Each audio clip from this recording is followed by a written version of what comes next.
Hello. അപ്പം ഇന്ന് carol മീനാണ് കിട്ടിയത് കേട്ടോ. അപ്പോൾ കാരലിൻ്റെ വലുത്, ഇവിടെ കാരൽ എന്നാണ് പറയുന്നത്. അപ്പം ഇതിൻ്റെ വലുതാണ്, കിലോയ്ക്ക് 300 രൂപയാണ് കേട്ടോ.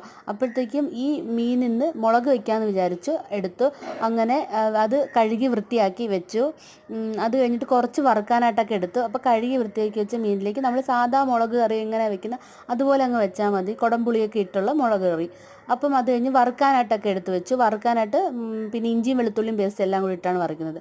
അപ്പം മീൻകറി നല്ല രീതിയിൽ തിളച്ചു. യഥാർത്ഥത്തിൽ ഇത് മാങ്ങ ഇട്ടിട്ട് തേങ്ങ ഒക്കെ ഇട്ട് ഒന്ന് ചതച്ച് വെക്കുന്നതാണ് ഇതിൻ്റെ ടേസ്റ്റ് കേട്ടോ.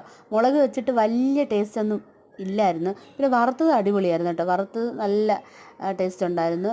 അപ്പം അത് കഴിഞ്ഞപ്പോൾ മീൻകറി തിളച്ചിനി കുറച്ചും കൂടെ വറ്റാനുണ്ട്, നന്നായിട്ട് വറ്റിയിട്ട്. അപ്പം മാങ്ങാച്ചാറും ഈ മുളക് കറിയും, പിന്നെ അത് കഴിഞ്ഞിട്ട് നമ്മുടെ വറുത്ത മീനും, പിന്നെ നമ്മുടെ തോരനുണ്ടായിരുന്നു, മറ്റേ ബീട്രൂട്ട് തോരനൊക്കെ കൂട്ടിയാണ് ചോറുണ്ടത്. അപ്പം അടിപൊളിയായിരുന്നു.